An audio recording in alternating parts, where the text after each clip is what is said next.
Buenos días. ¿Ya?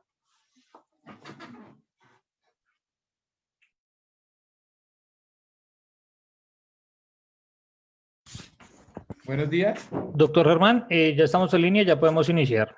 Germán.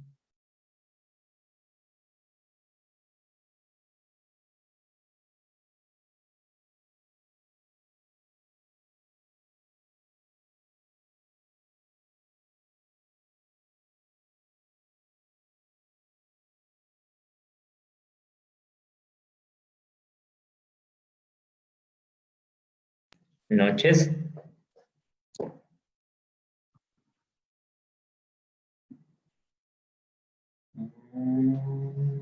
Ok.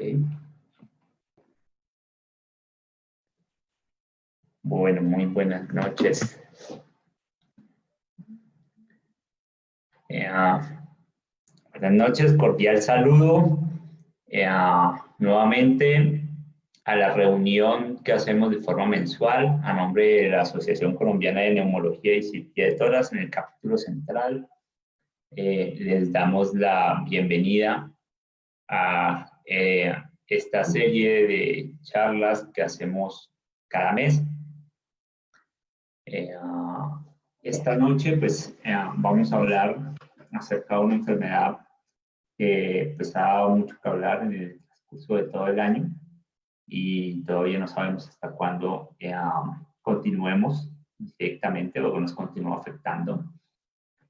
Sin embargo, para los neumólogos no es ninguna enfermedad atípica o ajena. Y para eso, pues, se ha invitado un par de conferencistas. Yo me atrevería a decir que son del grupo de neumología los más expertos acerca del tema, a hablarnos acerca de este tópico. Recordarles las reglas del juego. Vamos a escuchar las charlas de nuestros ponentes y al final, por favor, vamos a pedir la palabra y yo asignaré la palabra y se abrirá el micrófono para que puedan hacer las preguntas a los ponentes. Sin darle más espera, vamos a iniciar nuestra primera charla con el doctor Franco Eduardo Montúfar. El doctor Montúfar es internista, es neumólogo, es especialista en enfermedades infecciosas y es quien nos va a hablar acerca del diagnóstico y manejo del COVID-19. Doctor Montúfar, primero que todo agradecerle la invitación y pues darle la bienvenida al capítulo central para hablarnos de este tan excelente tema. Muchas gracias. Bueno, muy buenas noches.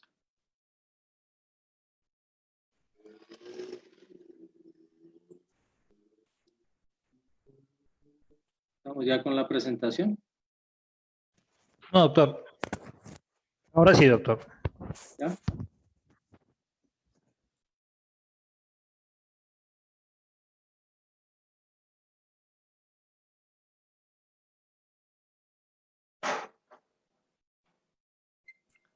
Doctor Franco, ¿podemos compartir nuevamente, por favor?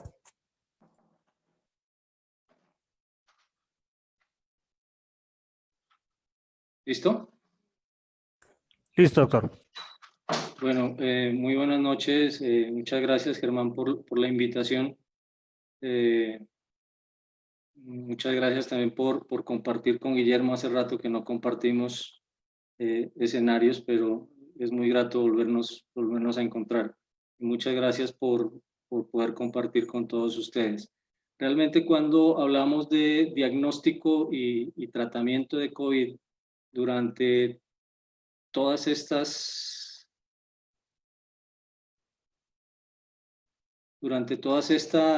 meses, desde diciembre hasta la fecha, hemos escuchado mucho y hemos hablado mucho y hemos recibido una cantidad de información que ha sido muy variable y que se ha ido depurando a través del tiempo. Nos vamos a centrar básicamente en lo que son pruebas de diagnóstico y los tratamientos aprobados. Sin embargo, vamos a hacer un paso ligero por el aspecto epidemiológico y algunas de las características del virus con sus manifestaciones clínicas y definiciones de caso para poder apoyarnos en las pruebas diagnósticas y definir un tratamiento según la severidad.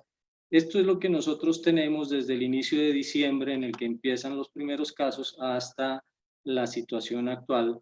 Hasta el día de ayer eran 33.282.000 casos. Hoy van 33.495.000 y en Colombia teníamos 818.000 casos. Nuestro primer caso en Colombia fue el 6 de marzo. Cuando tuvimos el primer caso, habían más de 100.000 casos a nivel mundial, y en marzo 11, cuando se declara la alerta mundial por la pandemia, había 119.000 casos en el mundo con 113 países. Entonces, esto ha generado una tasa de mortalidad muy alta.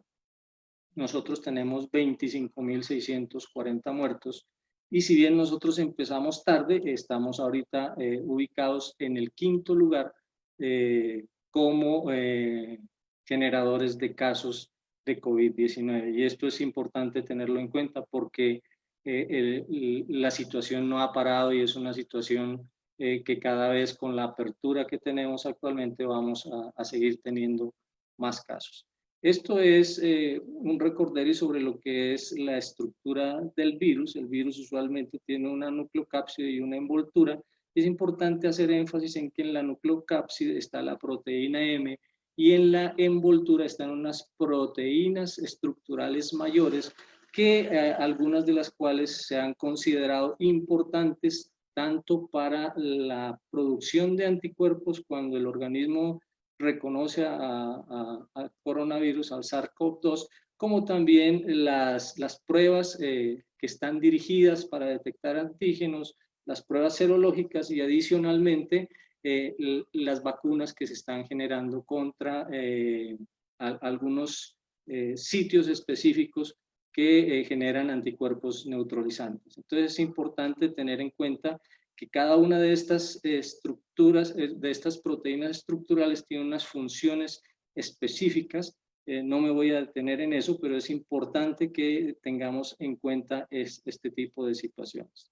Y estas son las formas como se transmite el SARS-CoV-2, pues la parte de aerosoles, la transmisión por gotas y el contacto ya sea directo o indirecto, y cómo debemos implementar las medidas de precaución necesarias en las cuales hemos venido haciendo énfasis en todos estos meses con la idea de tratar de contener la expansión del virus. Ahorita con la apertura que hemos tenido, esta situación de que era evitar el aglomerados y el distanciamiento social se están perdiendo, y posiblemente vayamos a tener un número de casos cada vez mayor.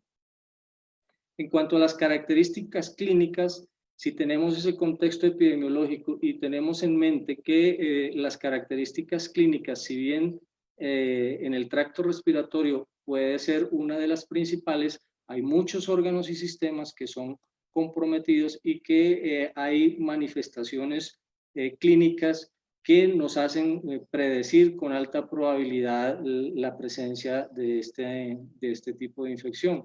Por ejemplo, el trastorno del gusto, el olfato y la presencia de síntomas respiratorios, especialmente tos, disnea y la fiebre, nos hacen pensar en la probabilidad de esta enfermedad. Esta enfermedad tiene un espectro muy amplio y los pacientes que usualmente tienen enfermedad crítica y que van a las unidades de cuidado intensivo tienen una alta tasa de mortalidad que se acerca al 41%.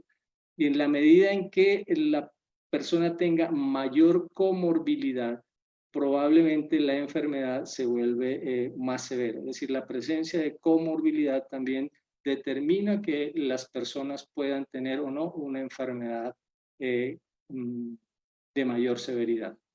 Ahora, cuando nosotros consideramos todas estas manifestaciones clínicas dentro del contexto epidemiológico y aplicamos las definiciones epidemiológicas de caso, y tenemos en mente las comorbilidades, los factores de riesgo, y hacemos una serie de exámenes que nos van a permitir definir qué pronóstico va a tener ese paciente, también nos enfocamos en qué tipo de pruebas vamos a pedir de acuerdo a la evolución de los síntomas o de acuerdo a si ese paciente está en una fase de presintomático o es un contacto asintomático o un paciente asintomático. Entonces, de acuerdo al tipo de espectro clínico que nosotros tengamos y de la evolución de la enfermedad, vamos a tener también la probabilidad de utilizar algún tipo de pruebas. Estas son las definiciones epidemiológicas en las que no me voy a detener, pero sin embargo aquí vale la pena hacer énfasis en que algunos países utilizaron unas definiciones epidemiológicas muy amplias con una alta sensibilidad para lograr detectar un número de casos mayor. Y ese tipo de países tenían la probabilidad de hacer un testeo masivo y ubicar el mayor número de casos posibles y hacer un aislamiento rápido de los contactos, ¿sí? En otros países, por los recursos económicos, posiblemente se tuvieron definiciones epidemiológicas más estrechas, no tan sensibles, y posiblemente aplicadas a grupos poblacionales específicos, y eso hace que las diferencias entre la presentación de casos a nivel mundial, de acuerdo a las condiciones socioeconómicas de cada país y a cómo cada país se preparó para la pandemia. Entonces aquí tenemos lo que yo les estaba comentando. Las pruebas pueden tener su variabilidad, su sensibilidad y especificidad de acuerdo a la fase en que nosotros estemos de la enfermedad. Nosotros tenemos pruebas que vamos a hacerlas en lo que se llama las fases presintomáticas o preclínicas, que son 1 a 3 días antes del inicio de los síntomas, o los pacientes que tienen la fase sintomática, que puede ir hasta el día 10, o los pacientes que están en periodos de convalescencia, o sea, después de que han pasado esos 10 días. De acuerdo a ese tipo de fase en el que se encuentre la enfermedad, nosotros podemos utilizar pruebas para hacer diagnósticos, para hacer los cercos epidemiológicos, para tomar decisiones de tratamiento, y también pruebas que nos permitan hacer estudios epidemiológicos de cero prevalencia. Es decir, las pruebas están indicadas en asintomáticos o presintomáticos, en los contactos estrechos y en los pacientes que tengan síntomas dentro del contexto epidemiológico. Y lo otro es la parte de estudios epidemiológicos o las pruebas utilizadas en la fase de convalescencia. Estas son las pruebas que nosotros tenemos disponibles. Ya tenemos las pruebas de biología molecular en tiempo real, que son las pruebas en reacción de cadena de polimerasa, las pruebas de detección de ácido nucleico, que son pruebas rápidas moleculares utilizadas en el sitio de atención, las pruebas de detección de antígeno y las pruebas serológicas. Las pruebas de PCR en tiempo real son el estándar de referencia en el diagnóstico y se pueden ser útiles en los pacientes que están en fase asintomática o presintomática. Pero después de que pasa la fase de convalescencia, la fase clínica, los primeros 10 días, perdón, la carga viral del tracto respiratorio empieza a descender y eso genera que las pruebas empiecen a ser negativas. Sin embargo, hay muchos pacientes que pueden tener excreción viral por tiempo prolongado hasta 4 meses sin que sean verdaderamente infectantes. Las pruebas de detección de ácidos nucleicos rápidos en el sitio de atención, donde el resultado puede estar en 20 minutos, son comparables a las pruebas de biología, a las pruebas de PCR. Las pruebas antigénicas también se han aprobado para el diagnóstico y son comparables a las pruebas de PCR, pero tienen baja sensibilidad en los pacientes que están en fase asintomática o en los pacientes que han pasado la fase clínica, ¿sí? Y las pruebas serológicas que usualmente las utilizamos en las fases, cuando empezó la pandemia, se utilizaron como diagnósticas y realmente no sirven como diagnóstico. Y ¿se fue la comunicación? Doctor, se cayó la presentación. Por favor, volvemos a compartirla donde continuamos, por favor. Doctor Guillermo Ortiz, por favor, dejemos solo una conexión. Aparecemos con 5 conexiones.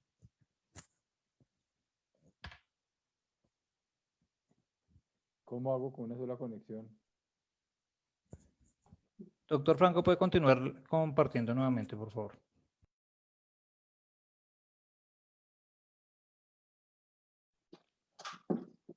¿Está la pantalla?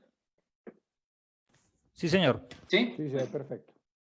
Entonces, estas pruebas de serológicas, que inicialmente son antígenos virales clonados que detectan los anticuerpos, no son útiles en las fases iniciales.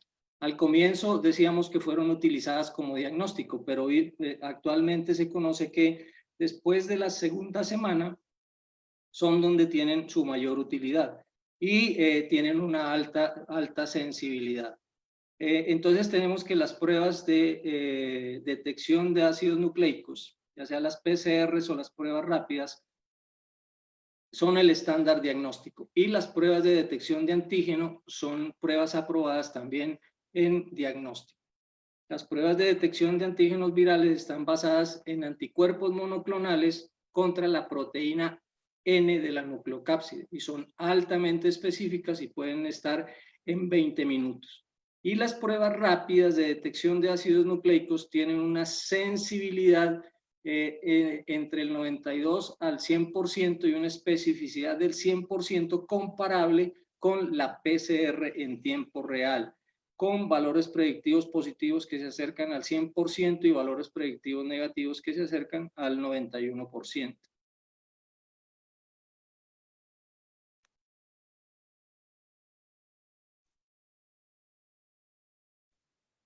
Este es el uso de las pruebas de ácidos nucleicos. O sea, hay diferentes sitios de toma de la prueba de ácido nucleico. Entonces están los aspirados o los hisopados nasofaríngeos, nasales. A nivel de cornete medio hay pruebas en saliva y hay pruebas nasales como tal. Sin embargo, vemos que la utilidad de esta prueba está en 2 escenarios específicos, que son el paciente que es sintomático y el paciente que es asintomático. En el paciente sintomático, ¿qué debemos hacer cuando vamos a utilizar una prueba de estas? Es tener una probabilidad clínica pretest de si es alta probabilidad clínica de tener COVID o baja probabilidad clínica de tener COVID para tomar decisiones hacia futuro. Por ejemplo, en pacientes hospitalizados o en pacientes que no están hospitalizados, que están en áreas de alta prevalencia o que tienen síntomas de tracto respiratorio inferior, si tenemos una alta sospecha clínica de COVID y la prueba de PCR nos da negativa en primera instancia, nosotros debemos repetir la prueba, ¿sí?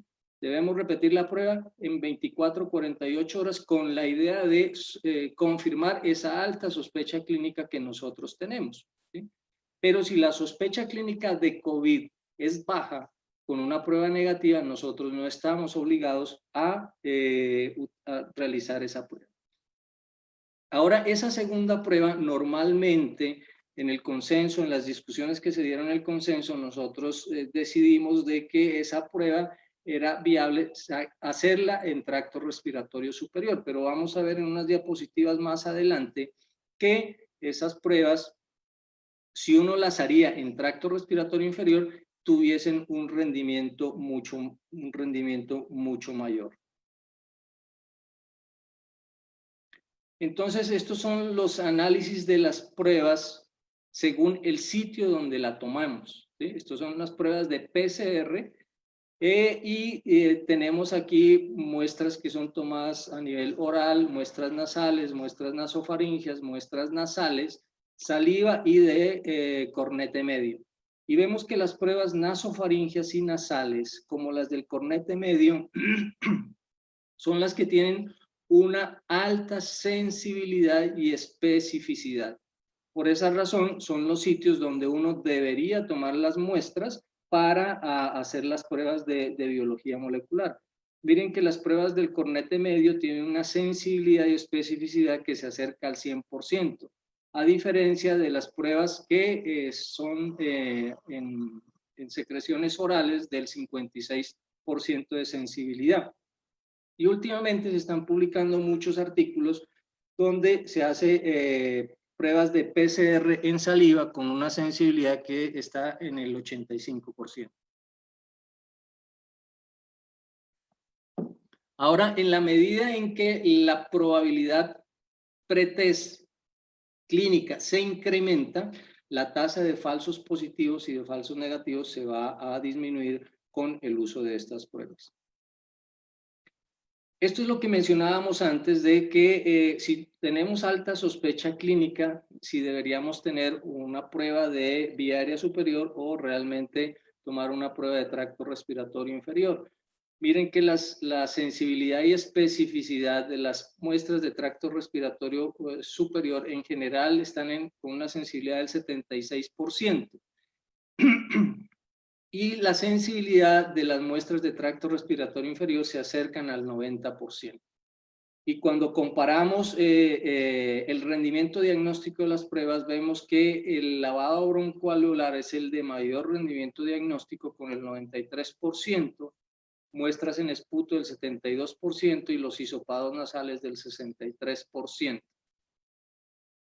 Y lo que mencionamos, la importancia de tener una probabilidad preclínica antes del uso de las pruebas, eso nos va a incrementar la sensibilidad y también nos va a ayudar a identificar los verdaderos positivos y los verdaderos negativos en las pruebas. Estas son las pruebas serológicas. Las pruebas serológicas detectan la respuesta inmune del organismo ante la exposición al virus. Y esta respuesta inmune se hace con producción de diferentes tipos de inmunoglobulinas, inmunoglobulina M, inmunoglobulina A e inmunoglobulina G. ¿Qué se consideraba en el comienzo de la pandemia? Que la inmunoglobulina M era una expresión rápida y decíamos, tiene una inmunoglobulina M positiva, tiene una enfermedad activa, pero con el tiempo se empezó a ver que realmente la sensibilidad y especificidad de estas pruebas son muy malas antes de la tercera semana. Vemos aquí cómo en general la sensibilidad va incrementando en la medida en que el tiempo ocurre. Y después de la tercera semana, la sensibilidad especialmente de los anticuerpos totales y de la inmunoglobulina G se acerca casi al 90%. Entonces, a raíz de estos estudios que lograron determinar cómo la sensibilidad incrementa con el transcurso del tiempo, fue que se llegó a la conclusión de que el uso de las pruebas serológicas en estas primeras 2 semanas no tiene utilidad para el diagnóstico. Posiblemente la utilidad de estas pruebas empieza después de la segunda semana y se mantienen después de la tercera semana con una sensibilidad muy alta.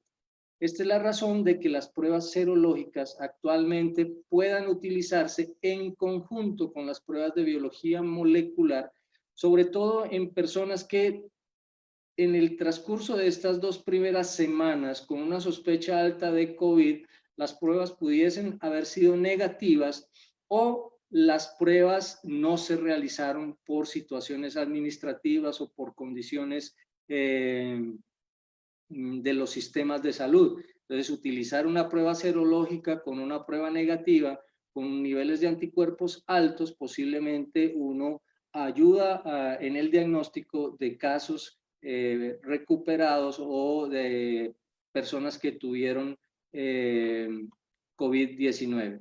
Hay varias plataformas de estas pruebas serológicas, el flujo lateral, ELISA y quimioinmunoensayo. Tienen baja sensibilidad para excluir el diagnóstico de enfermedad activa, es decir, no debemos usarlas para decir que el paciente cursa con enfermedad activa. En la medida en que pasa el tiempo, la sensibilidad de estas pruebas serológicas varía. Miren que la sensibilidad de la IgM en la primera semana es del 33%, hacia la segunda semana del 73%, y como vimos en el cuadro anterior, se acercan a más del 80 o 90% después de la tercera semana. Y lo mismo pasa para la inmunoglobulina G. La inmunoglobulina G en la primera semana una sensibilidad muy mala, y en la medida en que transcurre el tiempo la sensibilidad se incrementa. Estas son las pruebas de antígeno, son pruebas de detección rápida de antígeno. Las pruebas de antígeno tienen mayor utilidad cuando hay excreción viral o cuando hay replicación viral. O sea, para que una prueba de antígeno sea positiva se necesita que exista una carga viral mayor de 10 a las 6 copias por mililitro. Y se ha visto que esta carga viral alta ocurre en personas que están en lo que se llama la etapa presintomática, o sea, 1 a 3 días antes del inicio de los síntomas, y en etapas tempranas de la enfermedad, hasta el 7º día, que son cuando usualmente las personas están muy sintomáticas. Después de este tiempo, en la medida en que la carga viral o la excreción viral empieza a bajar, la prueba se hace menos positiva o puede ser negativa, ¿sí? De allí la utilidad también de la prueba de antígeno para hacer el diagnóstico de infección por SARS-CoV en los pacientes que estén en esa fase presintomática o que estén en la etapa de síntomas. Se ha discutido mucho si estas pruebas pudiesen ser útiles en pacientes asintomáticos, y hay algunos estudios que muestran que las personas asintomáticas pudiesen también tener una excreción viral alta, y de allí, o sea, no hay datos muy bien sedimentados de que esta pudiese ser útil también en pacientes asintomáticos. Ahora, si nosotros consideramos que una prueba de antígeno es negativa o no detecta SARS-CoV-2, pero tenemos un valor predictivo negativo alto, o sea, consideramos que este paciente realmente no tiene una enfermedad por SARS-CoV-2, una COVID-19, debemos hacer estudios adicionales en busca de otras cosas. Pero si consideramos que esa probabilidad clínica es alta, a pesar de que tenga una prueba negativa, nosotros debemos repetir esa prueba de antígeno en 48 horas o debemos utilizar otro tipo de prueba que nos ayude en la detección. Y los pacientes en los cuales la prueba de antígeno es positiva, debemos catalogarlos como enfermedad, y estos pacientes deben ser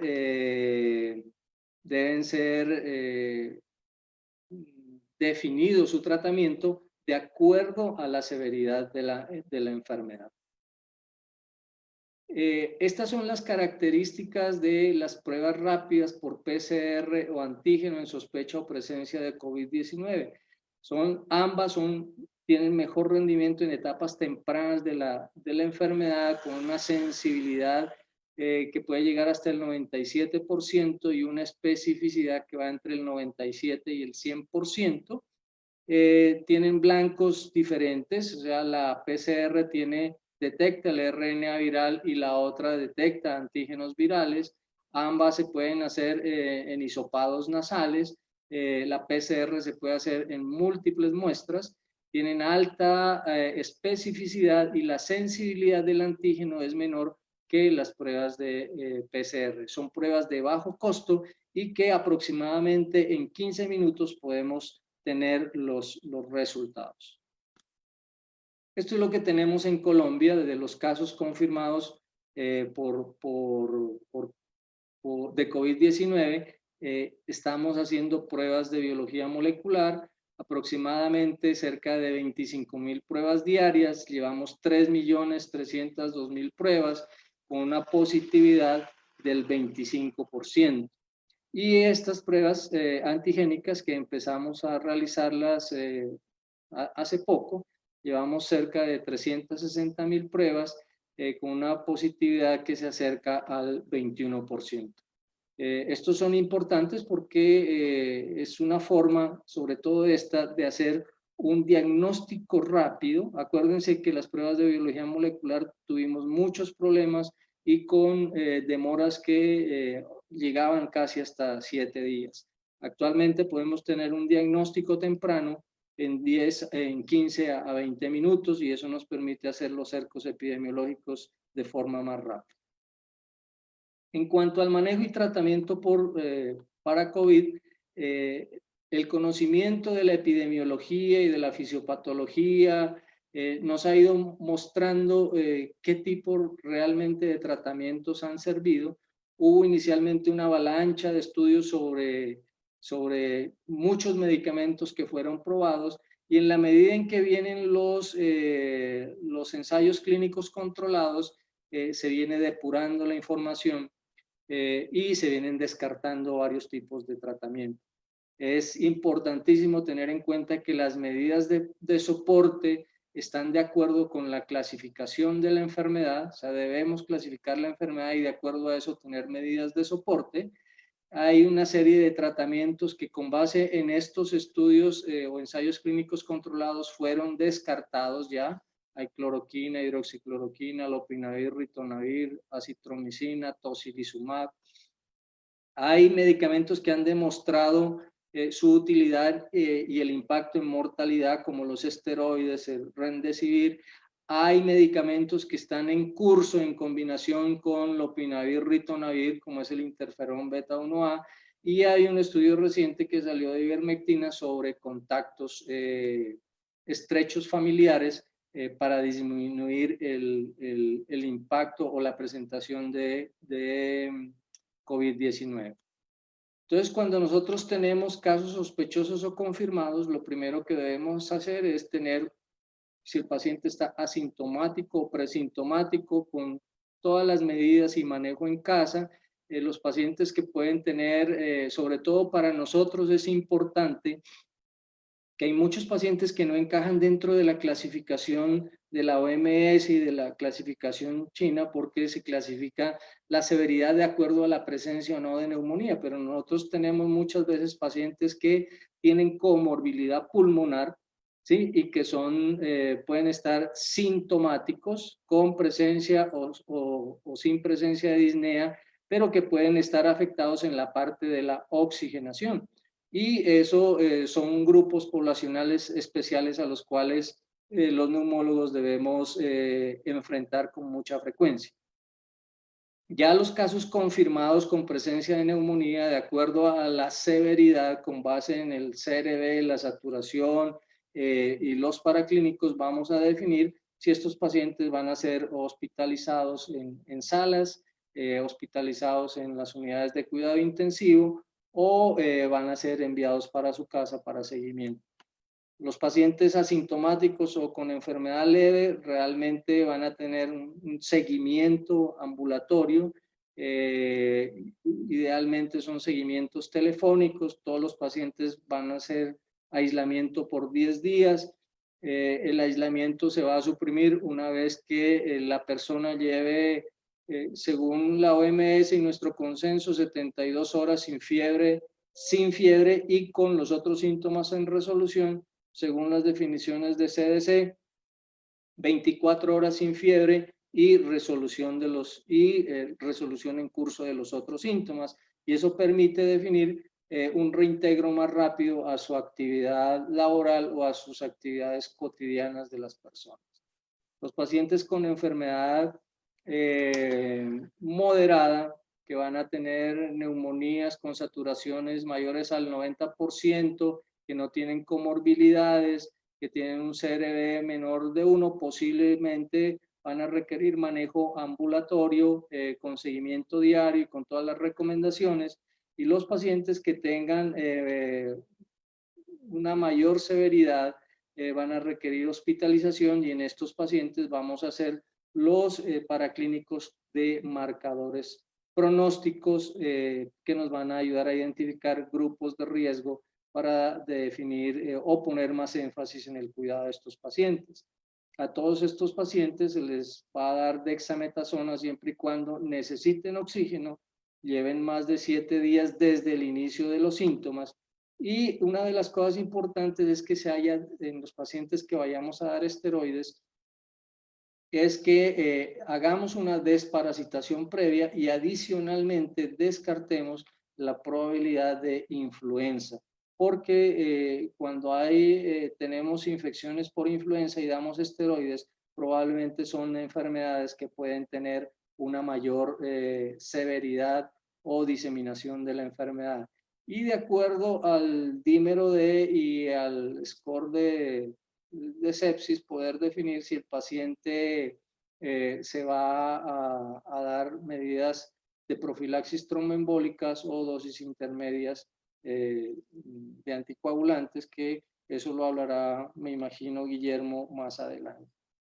Ahora, es importante también tener en cuenta que estos pacientes que se hospitalizan, que no todo es COVID, ¿sí? No todo es SARS-CoV-2 y en muchas de las instituciones estamos viendo es que la prueba que se hace es PCR para SARS-CoV-2 o antígeno, y si eso sale negativo, posiblemente no se hacen más exámenes, las EPS no están autorizando muchas de las pruebas que se sugieren, como son las PCR múltiples para identificar otro tipo de infecciones o los antígenos virales, y eso hace que nos quedemos muchas veces con etiologías no definidas en pacientes que tienen enfermedad severa y que pueden tener neumonía por otras causas con patrones similares.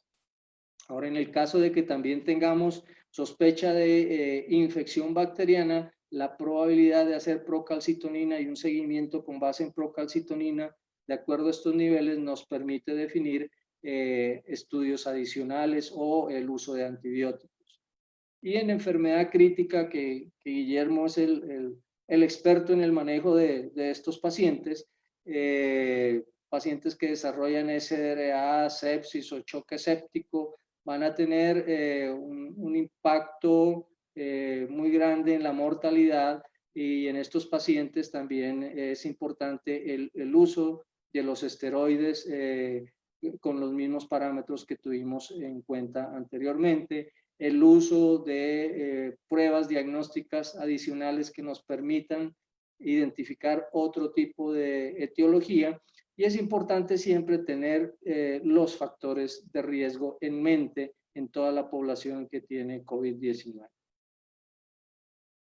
Este es el estudio que sedimenta el uso de dexametasona en los pacientes con COVID-19, especialmente el impacto en la mortalidad que tienen los pacientes que requieren soporte ventilatorio mecánico o los pacientes que requieren soporte con oxígeno. Miren que se impacta mucho la mortalidad con el uso de dexametasona, y esto no ocurre en los pacientes que no requieren ningún tipo de soporte. De allí que la recomendación del uso de dexametasona de 6 miligramos IV diarios por 10 días o las dosis equivalentes de otros esteroides se hace en esos dos grupos de pacientes que requieren soporte ventilatorio mecánico o requieren oxígeno, con un impacto importante en la mortalidad. Y esto es un metaanálisis donde se recogen todos los estudios que se utilizaron esteroides, se evaluaron 7 RCT y se mira cómo la mortalidad en el grupo que recibió esteroides versus el grupo que recibió cuidado usual es impactada con el uso de estos medicamentos. De allí que este es uno de los medicamentos aprobados en el uso de los esteroides. Esta es la actualización de la guía de ITSA sobre el manejo de COVID a septiembre 25, donde dan las recomendaciones del uso de esteroides, que son las que acabamos de mencionar. Este es otro tratamiento que está aprobado para el uso de los pacientes con COVID-19, que es el Remdesivir. Pacientes fueron aleatorizados a recibir Remdesivir en una dosis inicial de 200 miligramos y luego 100, y se vio cómo se impacta el tiempo de recuperación de los pacientes con el uso de Remdesivir. Esto es la actualización y las recomendaciones sobre uso de Remdesivir en los pacientes que están con soporte ventilatorio mecánico y en los pacientes que no tienen soporte ventilatorio mecánico, donde la duración del tratamiento es de 10 días en algunos de ellos y 5 días. Y este es uno de los trabajos recientemente publicado del uso de ivermectina como opción profiláctica en pacientes asintomáticos de contactos estrechos familiares con pacientes con COVID. Entonces, cogieron los pacientes que casos confirmados de COVID-19 por PCR y a los contactos familiares les dieron ivermectina en el día 1 y en el día 3 de acuerdo al peso con estos parámetros y se observó que el 58% de los que no recibieron ivermectina desarrollaron COVID-19 a diferencia del grupo que recibió ivermectina, 7.4%. Estos son unos reportes preliminares, pero sin embargo también vuelven a abrir la puerta de ivermectina en el uso de los pacientes con COVID. Bueno, eso era lo que tenía para contarles. Muchas gracias por la invitación. Hay mucha información que posiblemente no queda plasmada dentro de la conferencia, pero consideré que esto era como lo más relevante en el momento. Muchas gracias.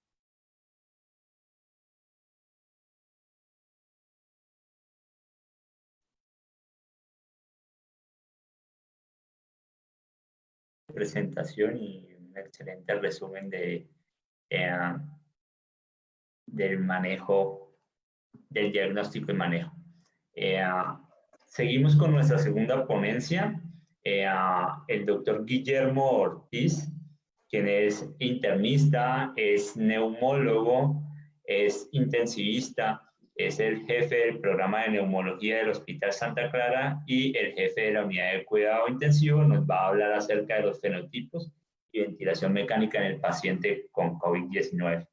Doctor Ortiz, muy buenas noches, muchas gracias y bienvenido al capítulo. Germán, muchas gracias. Chequeo que me estén oyendo bien. Perfecto, doctor. ¿Está la pantalla la primera diapositiva? Sí, señor. Bueno, entonces primero agradecerle a la Asociación de Neumología, la invitación, y en cabeza pues de Germán Díaz, mi colega y amigo que fue gentil en invitarme y también tener la oportunidad de, como decía Franco, volver a compartir escenario juntos después de tantos años en los que hemos trabajado en varios temas. El objetivo en estos 20 minutos que me corresponde a mí es una reflexión en dos sentidos. En los famosos fenotipos en COVID, es una reflexión respetuosa, obviamente, con una opinión de un experto como el doctor Luciano Gattinoni, pero que a mi modo de ver puede tener algunas implicaciones en el manejo y cómo eso puede afectar la ventilación mecánica y más que la ventilación mecánica, los sistemas de administración de oxígenos en el paciente COVID. Comienzo con esta diapositiva, es una revisión sistemática de la literatura publicada por el colega Carlos Santa Cruz, colega colombiano que trabaja en este momento en la Fundación Santa Fe, y donde Carlos pretende revisar los ensayos clínicos controlados que han mostrado o han impactado la mortalidad en más o menos 20 años en el cuidado intensivo. Y miren ustedes, los resultados son de una pobreza absoluta.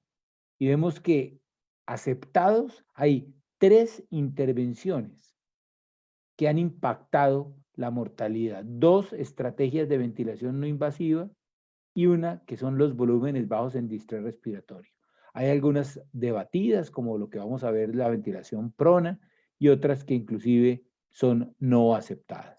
La reflexión que uno hace cuando en más de 20 años tenemos muy pocas estrategias es que tenemos que pensar en estrategias para rediseñar los próximos ensayos clínicos controlados. Es decir, es poco probable que todo no funcione.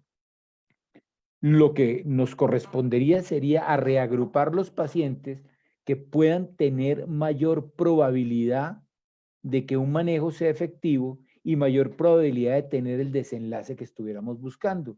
Y esto es lo que se ha denominado el enriquecimiento. El enriquecimiento es una estrategia a futuro en la cual los ensayos clínicos controlados tratan de establecer dos tipos de enriquecimiento. El enriquecimiento pronóstico, que hace referencia a que enrolar pacientes que tengan más probabilidad de responder al tratamiento. Y el enriquecimiento predictivo, aquí en azul, que los pacientes tengan más probabilidad de tener el desenlace que estamos buscando. Y en esta búsqueda, dentro de escenarios tan heterogéneos, hemos tratado de buscar subgrupos de pacientes que tengan similitudes tanto clínicas como serológicas, y hemos entrado en el cuento de la fenotipificación, que tiene una gran cantidad de aristas. Tengo dos ejemplos aquí. El primero puede ser una fenotipicación en grupos de pacientes que tengan similitudes, por ejemplo, en términos de la disfunción orgánica. Entonces yo cojo un grupo de pacientes sépticos, algunos hacen disfunción renal, otros disfunción pulmonar, otros disfunción cardiovascular, y los agrupo de acuerdo a las características clínicas, tratando de tener grupos más homogéneos, enriqueciendo de manera predictiva y pronóstica el trabajo y permitiendo demostrar que si la terapia funciona, realmente funciona, y puede que no funcione en todos, sino en algún subgrupo de pacientes. Algo mucho más elegante es la estratificación o la subfenotipificación de acuerdo a un análisis estadístico que se llama el análisis de clase latente, que es tratar de reagrupar una serie de variables estableciendo el comportamiento diferencial de 1, 2 o 3 subgrupos de pacientes. En este caso vemos los subfenotipos de falla renal aguda en paciente séptico en un fenotipo proinflamatorio y antiinflamatorio, y luego exponemos estos subfenotipos a diferentes manejos tratando de demostrar algunas ventajas. Y esto es lo que nos ha enrolado en algunas maneras de conversar. Entonces hablamos de los fenotipos.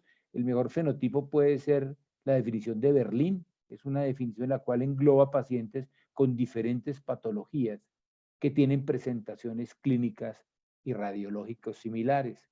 Los subfenotipos, comentábamos ahorita el subfenotipo o hipo e hiperinflamatorio, que está basado en análisis de clase latente, es una estrategia estadística que trata de reagrupar variables para tratar de buscar clusters o grupos con diferente comportamiento. El endotipo, que hace referencia a un mecanismo biológico que puede anticiparse como respuesta del tratamiento, es decir, un asma alérgica eosinofílica o un asma sensible a aspirina tiene un mecanismo biológico que puede traducirse en un manejo específico, y un rasgo tratable como alguna modificación genética que puede ser identificable. Todo esto tiene como objetivo tratar de enriquecer buscando homogeneidad en escenarios heterogéneos como es la realidad. La realidad es heterogénea y continua. Y al mezclar pacientes diferentes, es probable que terapias que tengan beneficio se diluyan y no permitan demostrar su beneficio. En SRA tenemos algo que se llaman los subfenotipos basados en marcadores. Y aquí quiero hacer un énfasis en cómo se llegó a los subfenotipos. Ese es un paper ya conocido por muchos de ustedes, publicado por la doctora Caroline Calfee de California, en el cual tomó 2 ensayos clínicos previos. Hizo una corte de derivación y una corte de validación. Hizo un análisis de una gran cantidad de variables. Miren ustedes cómo aquí se cruzan citoquinas, características clínicas de laboratorio, características demográficas, para tratar de agrupar estos pacientes en 2 subfenotipos. Un subfenotipo proinflamatorio tipo 2 y un subfenotipo hiperinflamatorio. Y luego expuso este grupo de pacientes a intervenciones, mirando si había diferente tipo de respuesta, y encontró cosas muy interesantes.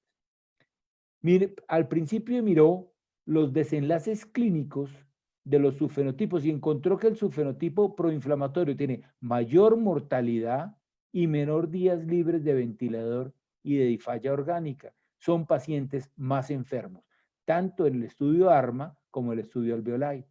Luego propuso una intervención terapéutica como el uso del PIP. Miren ustedes que mientras el fenotipo 1 no parece beneficiarse del uso del PIB alto versus el bajo, con los desenlaces previamente anotados, el fenotipo 2 sí. Entonces empezamos a notar que hay diferentes tipos de comportamiento de acuerdo al reagrupamiento de todas estas variables y respuestas clínicas al uso de una estrategia ventilatoria. El análisis fue más allá y demuestra cómo una estrategia de fluidos que lo utilizamos en cuidado intensivo, que es una estrategia restrictiva en fluidos, cuando se analiza de manera diferencial el subfenotipo 1 y el subfenotipo 2, encontramos que nuevamente este fenotipo hiperinflamatorio se beneficia de una estrategia conservadora versus liberal, mientras el subfenotipo 1 no presenta el mismo beneficio, pero va más allá. Y miramos una estrategia farmacológica como la simvastatina en distrés. Esta publicación del New England Journal claramente muestra que no hay beneficios en términos de la probabilidad de sobrevida. Pero cuando se hace el reanálisis por los subfenotipos, encontramos, miren ustedes, en el gráfico A y en el B, la mortalidad al día 28 y al día 90, que vemos cómo en las líneas rojas hay una diferencia en mortalidad cuando se analizan los subfenotipos proinflamatorios. Entonces vemos aquí cómo para llegar a la subfenotipificación se requiere grandes bases de datos, una derivación y una validación, un reagrupamiento de variables demográficas, citoquímicas, inflamatorias, para luego más o menos tratar de probar algunas estrategias que pueden ser ventilatorias o no ventilatorias, como hizo el Grupo de California. Ahora miramos en qué pasó con COVID. En COVID, el doctor Gattinoni, a través de una observación, dijo, yo observo dos fenotipos, el fenotipo L y el fenotipo H. Uno, el fenotipo L, una distensibilidad normal, con bajo potencial de reclutamiento, y un fenotipo H que tenía una baja distensibilidad y un alto potencial de reclutamiento. Claramente, la propuesta de esos subfenotipos puede ser real, pero obedece a un proceso diagnóstico completamente diferente. En el primer caso, se toman las bases de datos, se analizan, se validan, se derivan, se prueban, y aquí hay una opinión de un experto, pero que debe ser tomada con mucho cuidado, porque las características y la probabilidad de que esto sea cierto, pues toca más bien probarlo en estudios posteriores. Entonces empezamos a ver algunos elementos adicionales que tiene el COVID en relación con otros pacientes con distrés respiratorio, que desde mi punto de vista hace diferente al COVID en relación con la fisiopatología y el comportamiento clínico en comparación con otras etiologías de distrés respiratorio. Y claramente el componente angiopático lo hace diferente. Lo hace diferente desde el punto de vista fisiopatológico, desde el punto de vista histológico. Miren ustedes cómo hay grandes cantidades de vasos que generan shunts intrapulmonares con una repercusión clara de hipoxemia, y claramente en la evolución clínica. Miren ustedes cómo ese componente vascular de cortocircuito, de trombosis microvascular, que Franco mencionaba, hace que uno pierda oxigenación, genere hipoxemia y solamente se genere disnea cuando la hipoxemia es muy severa. Esto hace que la evolución y la evaluación clínica de estos pacientes tenga algunas particularidades. Es decir, es probable que la hipoxemia y la frecuencia respiratoria no vayan de la mano. El paciente puede estar consciente, alerta, con frecuencias respiratorias bajas y con una saturación de 70. Entonces, esto hace que tenga un elemento vascular y de intercambio gaseoso diferente o por lo menos muy particular del COVID en comparación con otras causas de distrés respiratorio. Pero también hay elementos comunes en el COVID, y es que la mayor parte de las autopsias tenemos daño alveolar difuso. Y los conceptos de pulmón de bebé o baby lung desarrollados por el doctor Gattinoni en términos de la protección del pulmón abierto también hacen todo el sentido en este paciente con COVID. Entonces, esa mezcla de elementos comunes y elementos particulares, desde mi punto de vista, son las que tienen que orientar las estrategias terapéuticas y la evaluación de esas estrategias terapéuticas.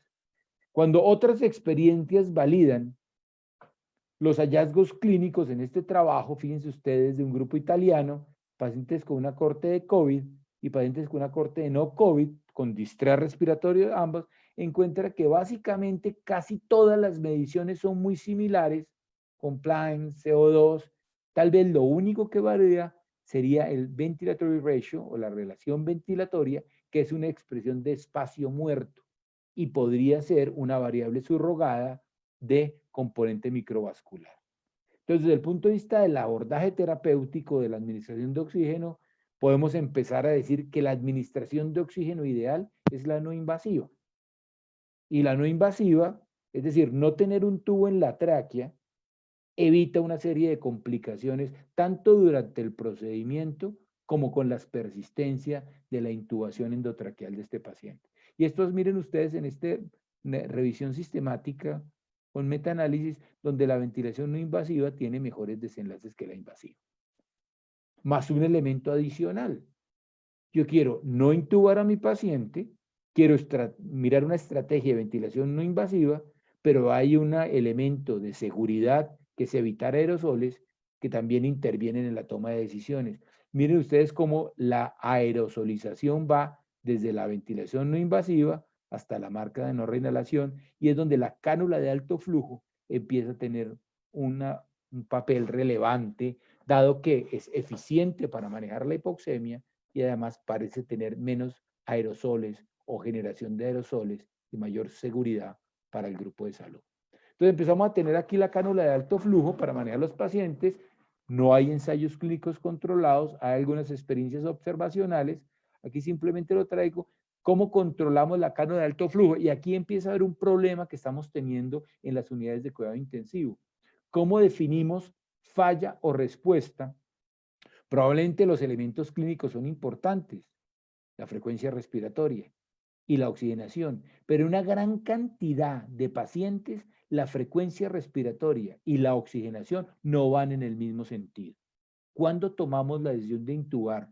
Generando toda esa morbilidad propia de la intubación endotraqueal. Y miren ustedes este trabajo, que es un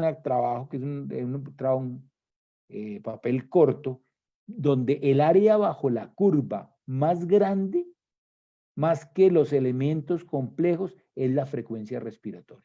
Como la frecuencia respiratoria puede ser un predictor de daño pulmonar y un predictor de no respuesta. Es decir, de algunas maneras podemos tolerar algunos niveles de hipoxemia, pero es la frecuencia respiratoria la que en la mayor parte de las veces nos hace tomar la decisión de intubar el paciente y llevar ese paciente a una ventilación mecánica invasiva.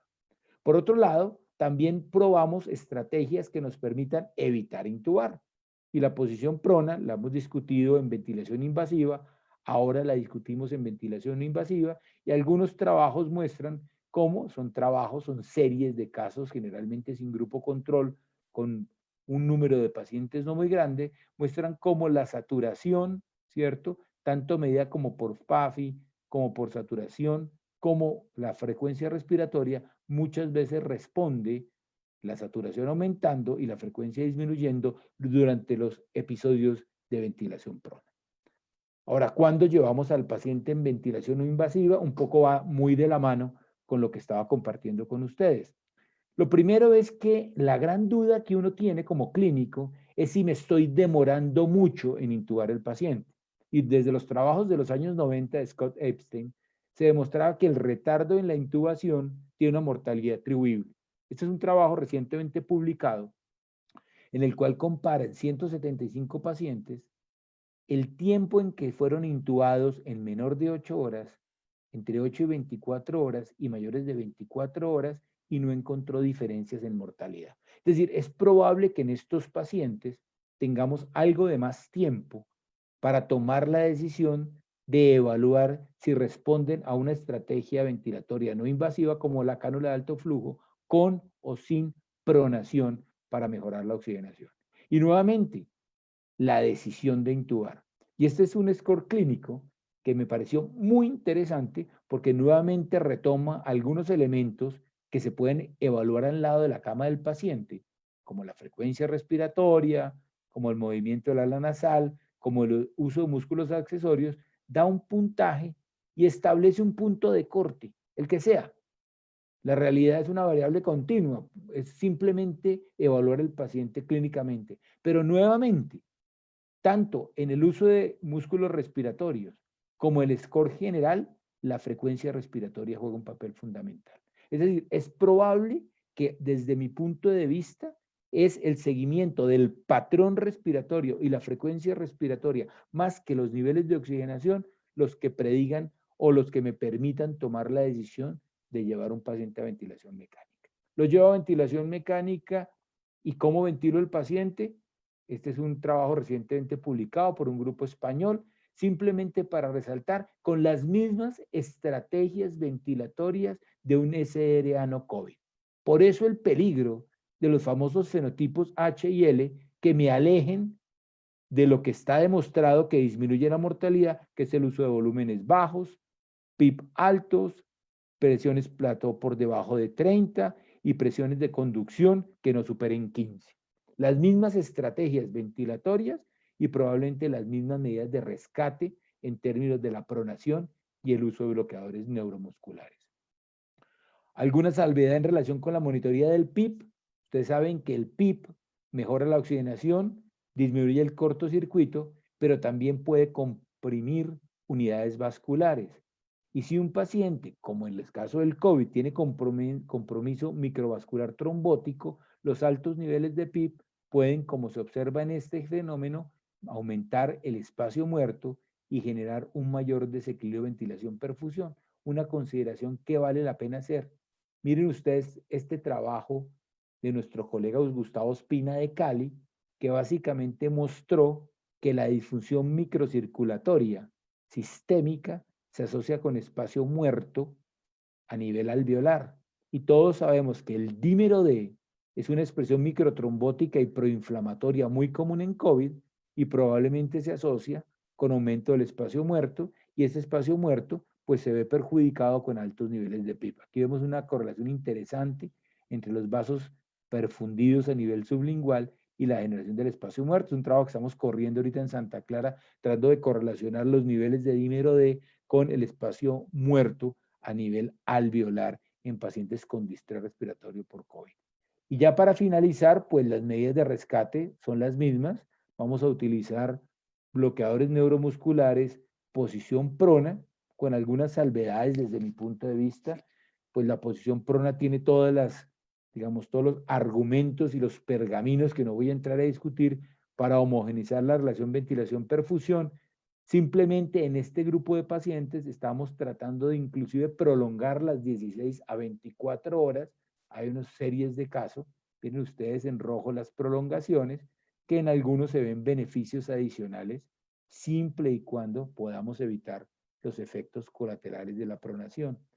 Y los relajantes neuromusculares, que están demostrados en 2 ensayos clínicos controlados, básicamente, aunque el PETAL no mostró ventajas en términos de la mortalidad, yo creo que sí es importante utilizarlos, sobre todo en los pacientes que tienen asincronía importante, movimiento diafragmático y una gran disincronía que puede favorecer el daño pulmonar.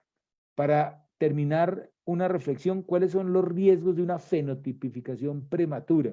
De creer que la realidad puede ser dicotómica entre H y L, y es que nos podemos alejar de lo que la evidencia nos ha arrojado. Y esto lo ha mostrado como los clínicos tenemos algunas dificultades para detectar distrés respiratorio. Miren cómo a medida que han pasado los años, estamos reconociendo mejor el distrés y estamos utilizando los volúmenes bajos con mayor frecuencia, que es una de las 3 estrategias que mostraba en el metaanálisis de Carlos que pueden reducir la mortalidad. Y miren como ustedes, cuando yo reconozco que tiene SRA, automáticamente utilizo volúmenes bajos. Entonces, la fenotipificación propuesta por el doctor Ratino, la cual comparto, que pues, pienso que pueden ser extremos de una presentación clínica, no necesariamente me debe alejar del distrés respiratorio. Tan es así como hay autores que han propuesto cambiar el nombre en vez de tener un daño pulmonar respiratorio, tener un daño vascular pulmonar. Eso me parece peligroso en términos conceptuales y, digamos, desde el punto de vista cognitivo, la asociación con un diagnóstico y una terapia puede perder la implementación de terapias pulmonares protectoras. En conclusión, yo puedo decir que el doctor Neil Ferguson de Canadá menciona algunas cosas que han cambiado el manejo de la SLA con el COVID, y podría decir que, en primer lugar, se están adoptando terapias que deberían haberse instaurado desde antes, como la posición prona, con mayor frecuencia.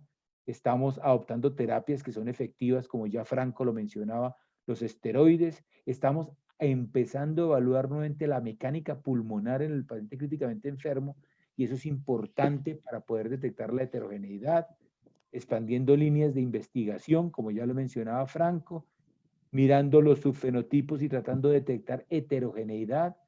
Experto es el que vuelve heterogéneo lo que los demás ven homogéneo y puede aplicar medidas específicas, y, como ya se mencionó antes, aplicando lo que los ensayos clínicos controlados nos están regalando o negando en el día a día. Nuevamente, muchas gracias, Germán, por la invitación, y a la Sociedad Colombiana de Neumología.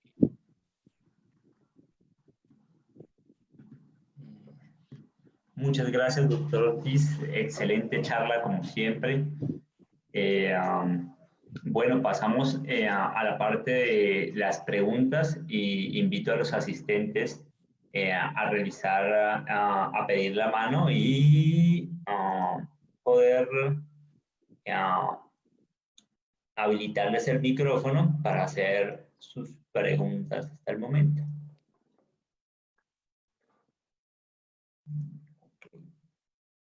Bueno, hasta el momento están algo tímidos. Si quieren, voy comenzando yo a hacerle algunas dudas o preguntas que tengo.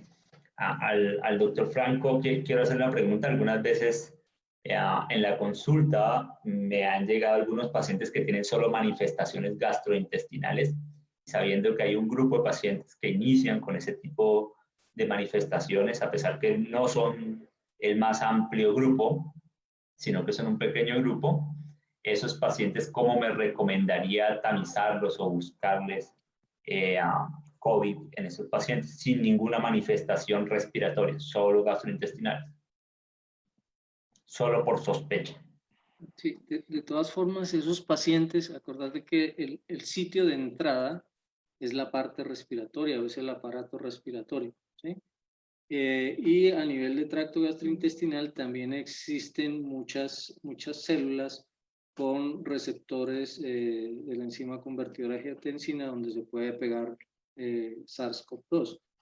La detección en materia fecal, se ha detectado virus en materia fecal, y hubo una diapositiva en las cuales yo les mostré donde aproximadamente cerca del 25-30% que uno puede detectar en materia fecal. Sin embargo, no es la prueba ideal para considerar.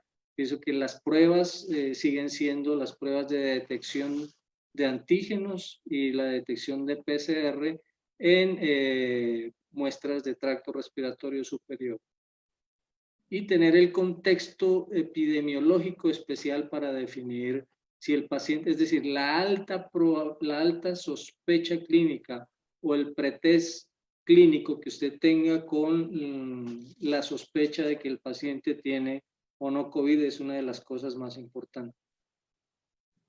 Gracias. Y al doctor Ortiz, quisiera preguntarle acerca de ECMO. Hasta el momento lo que tenía entendido era que habían pocos estudios acerca de este tema, que no sabría qué de nuevo doctor Ortiz nos puede contar acerca de los protocolos de ECMO en pacientes con COVID. Básicamente, Germán, digamos, las experiencias son lo que, como usted decía, son centros particulares con experiencia con series de casos, algunos con unas mortalidades importantes. Hay algunos, inclusive, casos tratando de utilizar algunos elementos de monitoría. Las dificultades grandes con el ECMO tienen que ver con la coagulación de los circuitos. Básicamente lo mismo que nos pasa a nosotros con el reemplazo renal y con circuitos extracorpóreos. Sus pacientes tienen una coagulación importante, la mortalidad importante, pero digamos que los criterios de llevar a ECMO son muy parecidos a los que utilizó el Eolia y los que recomienda la ELSO. Y todavía quedan, digamos, no hay una experiencia grande en relación con ECMO, sino es una terapia de soporte final en pacientes con hipoxemia refractaria, que no fueron susceptibles al prono y a la relajación neuromuscular. Hay una publicación reciente en Lancet sobre ECMO y el impacto que tienen en la mortalidad de los pacientes. Y yo pienso que es uno de los trabajos que vale la pena revisar también, que es un trabajo cooperativo internacional que me pareció muy interesante, donde recopila un gran número de casos y están mostrando la experiencia a nivel internacional con ECMO en COVID. Es muy interesante. Okay. Hay unas preguntas en el chat. Dice, un paciente que a los 14 días de inicio de enfermedad tiene una IgG y una IgM positiva, ¿cuál es el estudio que se realizaría para su control? En los pacientes que han pasado ya 14 días de enfermedad, realmente no se requiere hacer más exámenes. Idealmente, ¿qué es lo que uno debe hacer? En las primeras fases de la enfermedad, hacer una prueba de PCR o de antígeno para hacer el diagnóstico. Las pruebas serológicas, como les mencioné, no son diagnósticas y ponen en evidencia que el paciente ha tenido una enfermedad posible, es decir, ha tenido una exposición o un contacto con SARS-CoV-2. Pero después de los 10 días de la enfermedad y si el paciente está asintomático, usted realmente no requiere hacer pruebas adicionales. ¿Qué pasa con la excreción viral? Hay varios artículos publicados en los cuales la excreción viral puede prolongarse hasta 4 meses, ¿sí? Pero la infectividad de esa excreción viral no es efectiva. Es decir, el virus se excreta, pero no infecta. Y eso es lo que ha hecho que tanto el CDC como la OMS determine que después del día 10, si usted lleva 72 horas sin síntomas o 24 según el CDC, sin fiebre, ¿sí? Y con síntomas en resolución, no requiere hacerse pruebas adicionales. Porque si usted le hace una prueba adicional, le puede salir positiva y sigue pensando en que ese paciente se debe aislar, pero no. Es una cosa diferente en los pacientes inmunosuprimidos o en los pacientes que tienen enfermedad crítica, que están en cuidado intensivo, donde se ha visto que esa excreción viral y la infectividad puede ser más prolongada y se toma el tiempo como 20 días para definir el retiro de aislamiento en ese tipo de pacientes.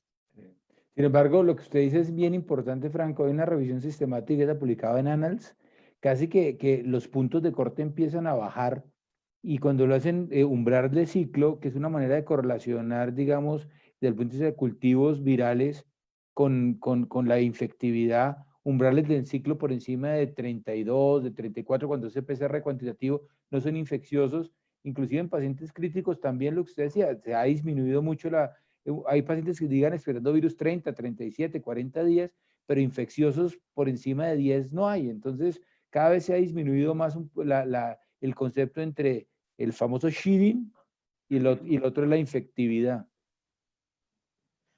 Para el doctor Ortiz le hacen acá 2 preguntas. ¿Cuántos son los días máximos que se puede utilizar pronación en pacientes con COVID en caso de no tener disponible un ECMO? Esa es una muy buena pregunta y no le tengo la respuesta, porque si uno ve el estudio Proceva, el promedio de pronaciones fue de 4.4, ¿cierto? Sin embargo, yo le digo que la experiencia en algunos grupos hemos pronado mucho más. Hemos pronado pacientes 5, 6, 7, 10 veces. Es lo mismo que la duración de los pacientes en cánula de alto flujo. Tengo pacientes en cánula de alto flujo 5 y 6 días, con PAFIs caídas, pero patrones respiratorios consistentes. Entonces yo creo que ahí es muy difícil de definir un número de veces. Lo que sí me parece importante es cómo monitorizarlo. Y desde mi punto de vista lo debo monitorizar no solamente con PAFI en términos de respuesta a oxigenación, sino con CO2 en términos de respuesta al espacio muerto, porque la evolución de la perfusión en estos pacientes es casi más importante y se asocia con mayor disfunción orgánica. Pero en términos del número de veces, me quedaría muy difícil. Yo creo que hemos pronado a los pacientes con muchas más veces que lo que recomendaba el Proceva. Y la segunda pregunta que le hace el doctor Camargo es, según su experiencia, ¿cuándo se evidencian cambios fibróticos en la tomografía? Y ahí yo entraría, ahí sí hay una discusión que hemos tenido con el doctor Jorge Carrillo. Yo creo que el paciente que hace daño alveolar difuso, o sea, hay un mito con la fibrosis en COVID, ¿cierto? Y yo creo que hay obviamente toda una variedad histológica. De hecho, mi tesis doctoral tiene que ver con eso, con la variedad histológica en los pacientes con con distrés respiratorio. Pero en el subgrupo que hace daño alveolar difuso, pues se siguen las fases fibroproliferativa y fibrótica usuales. Ahora, no tenemos todavía información de estudios a largo plazo. Hay un subgrupo de pacientes que hace daño alveolar difuso, pasa membranas hialinas, hace fibroproliferación y hace fibrosis. Hay un subgrupo en cualquier grupo. En este momento todavía tenemos claro seguimientos a largo plazo. Hay también otros patrones histológicos, pero hay una falsa percepción que el COVID fibrosa mucho más que el resto y en la literatura no hemos encontrado, hay obviamente reportes de fibrosis, pero no todavía sabemos si en mayor o menor proporción que el daño alveolar difuso causado por otra etiología. Para el doctor Franco hay también dos preguntas. La doctora Gloria Pedraza pregunta, ¿hay estudios de correlación clínica para clínica que determinen factores distintos de la carga viral que lleven a una PCR falso negativo? Es decir, las pruebas de PCR están influenciadas por varias cosas. Uno es la fase de la enfermedad, ¿sí? Y lo otro es la calidad del procesamiento de la muestra, la calidad de la toma de la muestra y la calidad del procesamiento de la muestra, ¿sí? Esas son cosas que influyen en el resultado de la PCR. Hay muchos casos en los cuales la muestra se toma de sitios que no son adecuados, ¿sí? No se hace un buen hisopado o un aspirado nasofaríngeo, o el medio de transporte, el procesamiento se hace tardío. Esos son los factores que determinan las alteraciones en el rendimiento diagnóstico de la prueba.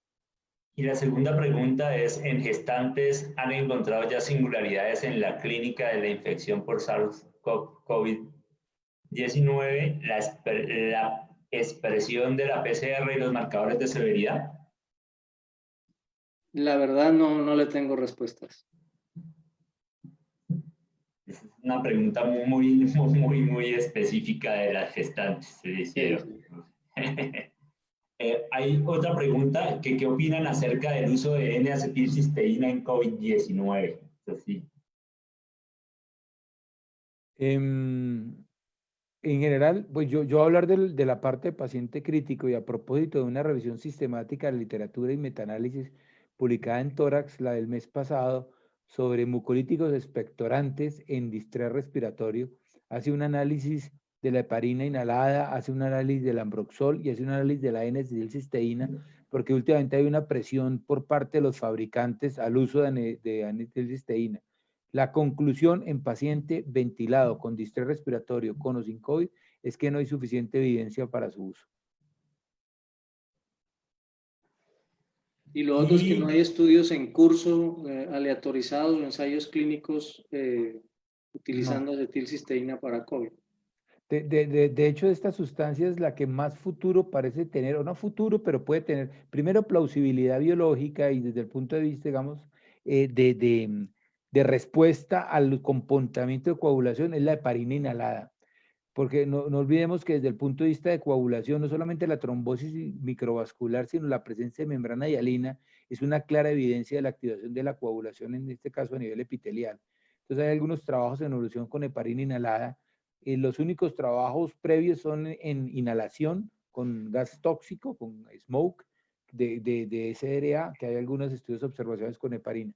Pero de acuerdo con Franco, que en N-acetilcisteína todavía no hay evidencia suficiente para utilizarla de modo sistemático. Bueno, hay otra pregunta. Dice un paciente que cumple criterios para utilizar esteroide, ya que utiliza oxígeno suplementario por más de 7 días de la enfermedad, y no tengo cómo descartar la influenza. igual aconsejan el uso del esteroide. Pues yo pensaría que allí juega mucho la evaluación preclínica y la probabilidad clínica de tener COVID, ¿no? Yo pienso que el aspecto clínico, el aspecto epidemiológico, las definiciones de caso y asociarlo con marcadores de mal pronóstico, las imágenes tomográficas, todo eso ayudaría a tomar la decisión, pero si yo no tengo probabilidad de descartar influenza con antígenos, al menos con antígenos, aunque la presencia de una negatividad de antígeno no descarta influenza porque puede tener una PCR para influenza positiva. Yo se lo daría en el marco de sospecha de alta probabilidad clínica, yo lo haría. Y hay una última pregunta para el doctor Montúfar. Dice, le piden que por favor si pueda dar las indicaciones de ivermectina y cómo la deberían usar en los pacientes. Este es un estudio, es un informe preliminar, ¿sí? Que salió publicado y es un RCT aprobado. Esto fue hecho en Egipto y la idea es que a todos los contactos estrechos de familiares se les dio ivermectina en el día 1 y en el día 3. Eso está dado de acuerdo al peso. Sin embargo, la publicación oficial no está. No estoy recomendando el uso de ivermectina porque mucha discusión se dio en el consenso y hay una directriz inclusive del Ministerio Nacional de uso en contra de ivermectina porque no hay la suficiente evidencia en el momento para recomendar su uso. Yo quise presentarles un artículo que salió publicado, un informe preliminar que puede posiblemente hacia futuro tener retractaciones, como hemos tenido con la mayoría de los papers, o puede ser validado, pero no es una recomendación que yo esté haciendo en el momento, es una presentación de una publicación que aparece. No sé qué piensa Guillermo. De acuerdo, de acuerdo. Yo creo que en este momento una de las lecciones que nos ha enseñado el COVID es a cambiar la evidencia y a mirar cómo la evidencia evoluciona. En este momento la mayor parte de las recomendaciones o son en contra o son solo su uso cuando estamos o hacen parte de un ensayo clínico, pero no parte de la parte médica usual. Yo creo que en este momento los esteroides y más que los esteroides, la dexametasona es tal vez el medicamento con el mejor nivel de evidencia. Inclusive el metaanálisis que usted presentó de JAMA, que incluye 7 ensayos clínicos, mezcla un trabajo de prednisona, 2 o 3 de hidrocortisona y dexametasona, y concluye que pueden eventualmente la hidrocortisona ser tan buena como la dexametasona, cosa que desde mi punto de vista no comparto porque los desenlaces con dexametasona son mucho más sólidos y no necesariamente por pertenecer a la misma familia son intercambiables. Yo creo que lo que usted decía, completamente de acuerdo, la dexametasona debe ser el esteroide de elección. Y lo otro que uno puede discutir es las dosis, ¿no? Porque cuando uno compara el estudio Recovery con el estudio brasilero, las dosis de Brasil fueron más altas, ¿cierto? Y también todos desenlaces importantes. Desde mi punto de vista, si yo tengo desenlaces clínicos con mortalidad, con dosis más bajas como 6 miligramos, preferiría seguir siendo conservador con el brazo del Recovery. Bien.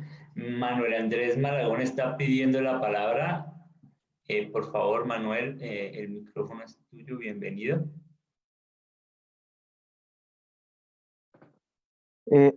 Doctor Guillermo, para el uso de la colchicina en pacientes COVID positivos, ¿qué nos puede decir sobre el uso de este medicamento? Gracias. Pues yo le cuento que aquí hay mucho de colchicina, conozco 3 trabajos recientes. Hay un trabajo inclusive en el Clinical of la Sociedad Clínica Suiza, con algunos desenlaces interesantes en estudios monocéntricos, en estudios con elevación de troponinas, y tiene plausibilidad biológica en el sentido de que la inhibición de los microtúbulos puede tener que ver con la replicación viral. Pero lo mismo, todavía, inclusive algunos brazos del estudio, por ejemplo, propuesto por la Universidad Nacional, van a mezclar colchicina con otros medicamentos como las estatinas. Pienso que son medicamentos que han mostrado beneficios parciales en subgrupos específicos, con estudios monocéntricos, pero todavía no podemos ser concluyentes para recomendar el uso de manera indiscriminada. No sé, Franco, ¿qué opina? Igual, Guillermo, ¿no? Nada diferente de lo que has dicho. Adicional a esa pregunta, les hacen que cuál sería entonces el manejo de un paciente con sintomatología articular.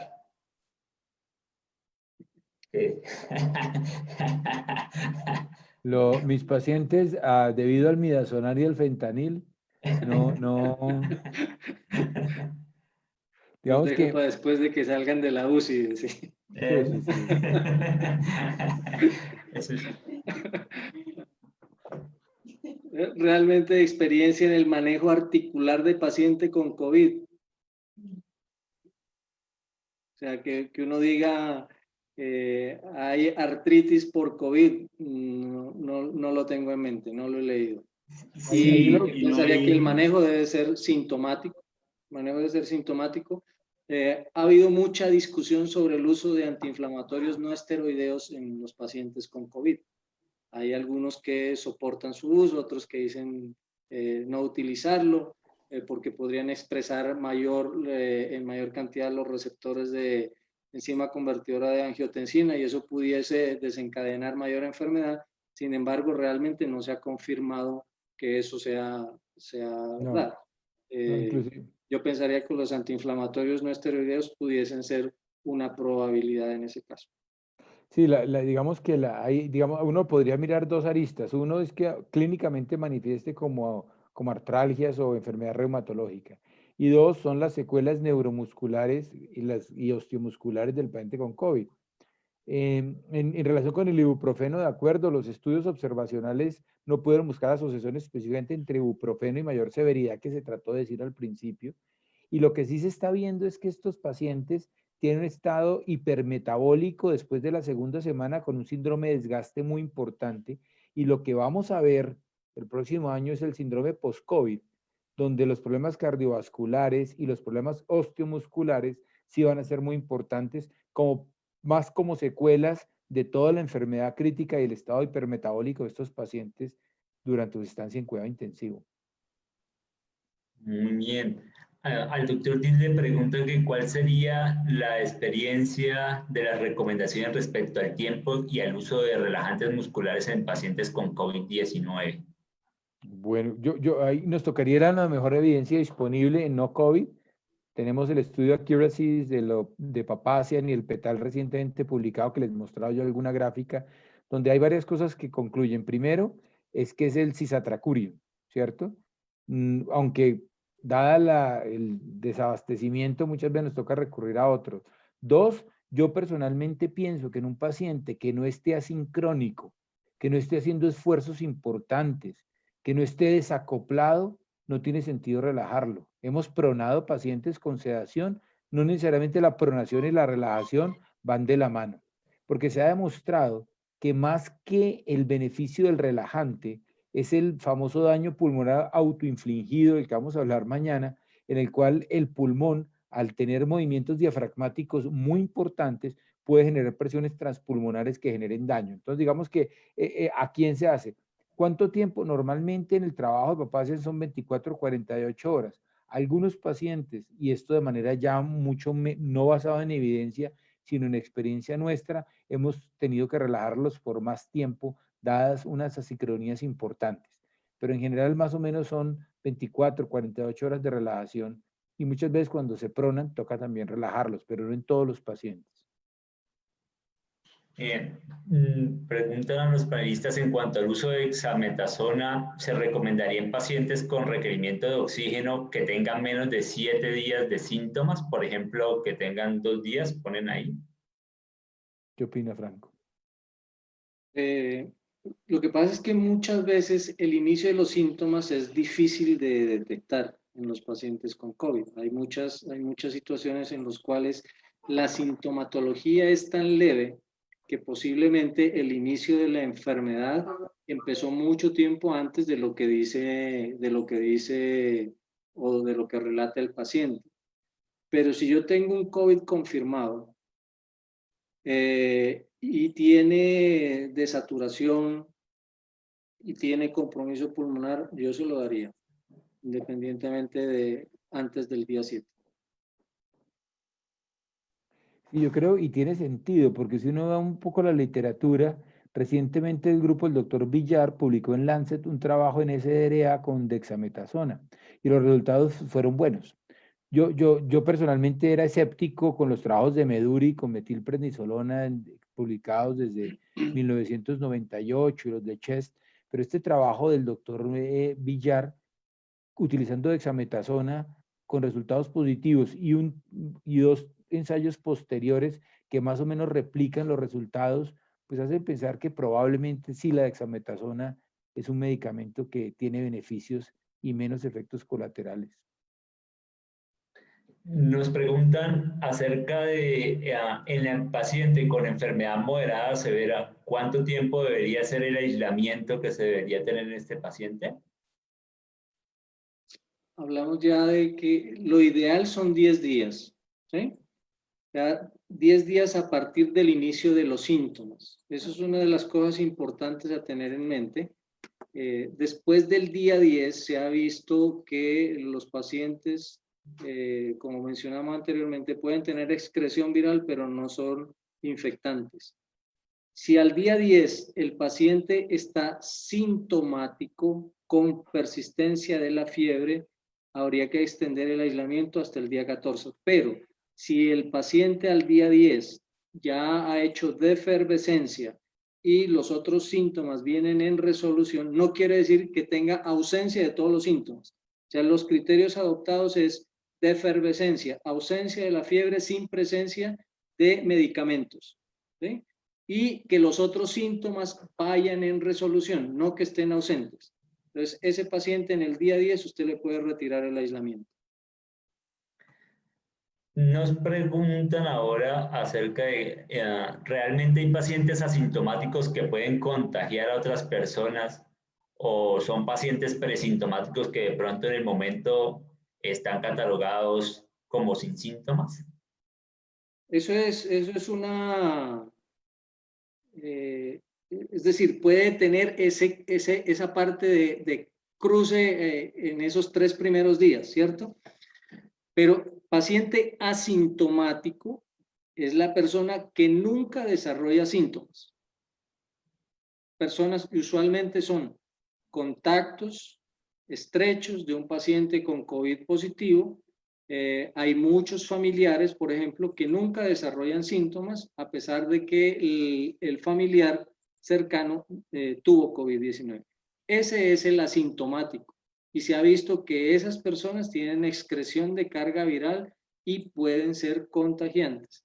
El presintomático es 1 a 3 días antes del inicio de los síntomas. Es decir, son pacientes que estuvieron en contacto posiblemente y no desarrollan síntomas inicialmente, pero posteriormente se vuelven sintomáticos. Ese es una persona que puede tener una fase presintomática, pero muchas veces se pueden traslapar esos 2 días como para decir este paciente es asintomático. De allí la importancia del seguimiento en el tiempo de los pacientes, ¿sí? Y para catalogarlo como asintomático, por esa razón al paciente asintomático usualmente se le recomienda la prueba hacia el día 7 más o menos, después del contacto.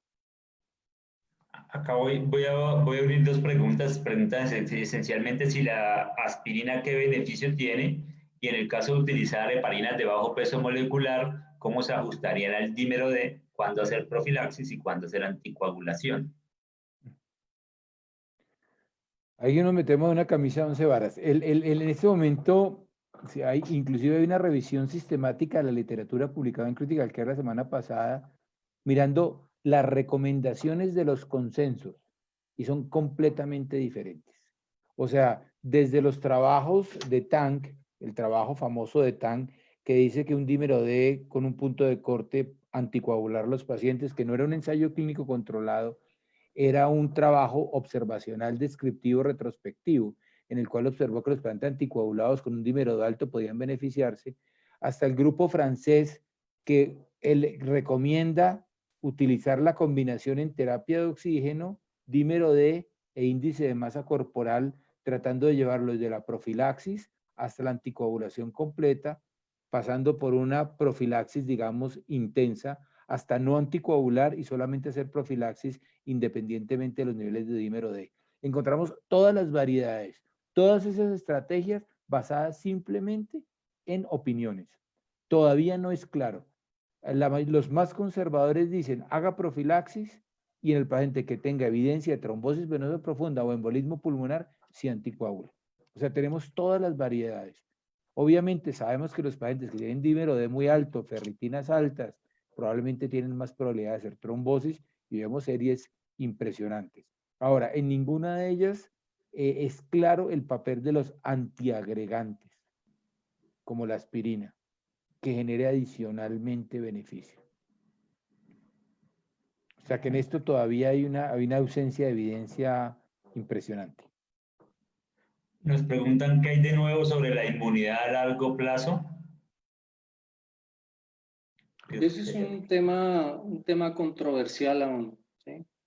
Estamos viendo casos de reinfección, pero suponemos que entre los 3 primeros o primeros 4 meses de la infección, el nivel de anticuerpos, sobre todo de anticuerpos totales, permanece muy alto y de forma sostenida.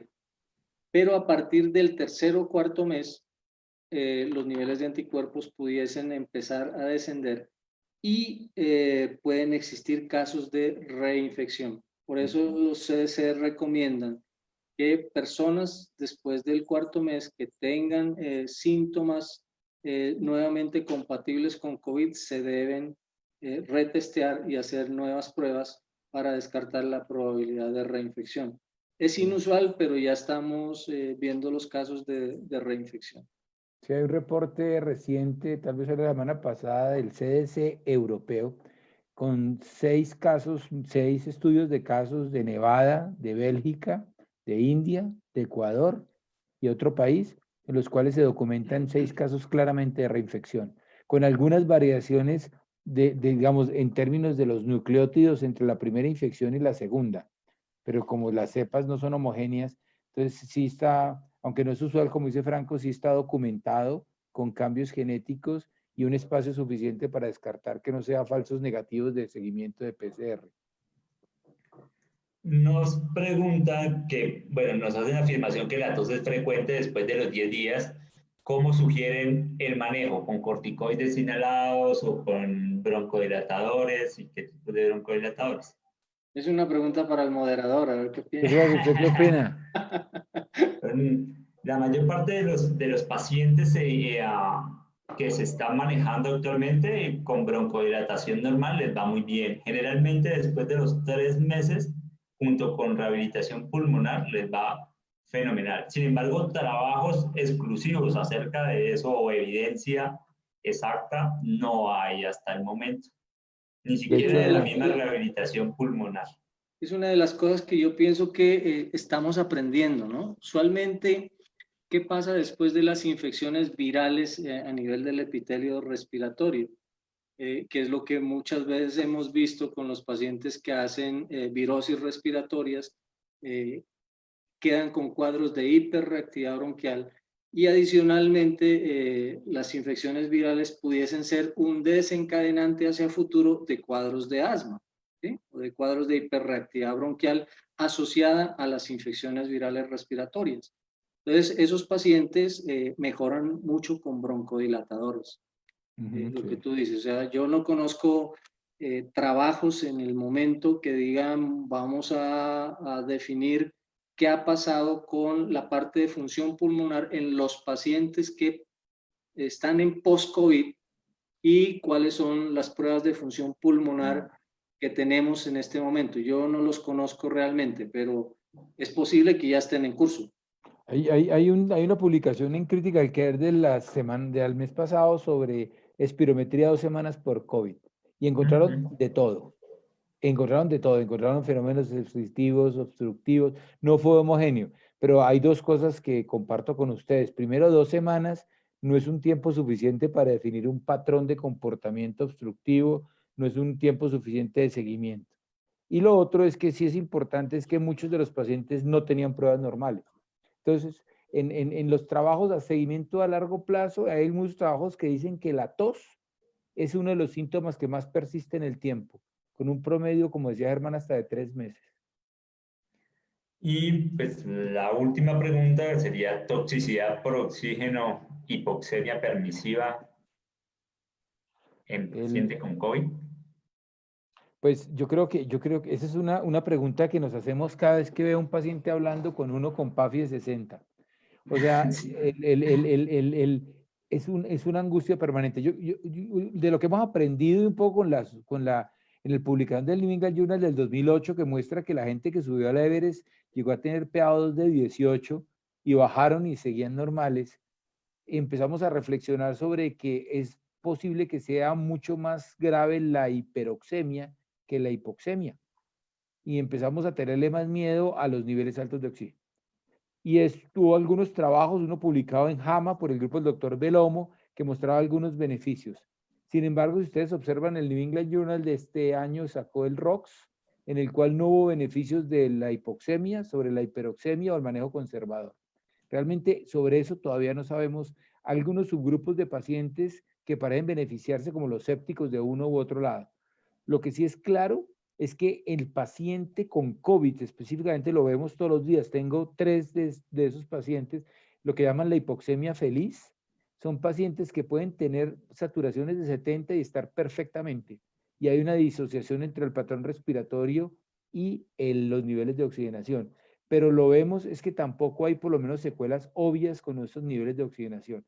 Tratamos de mantenerlos por encima de 80, 88, ojalá, pero no parece haber secuelas. Ahora, los puntos de corte exactos no son claros todavía.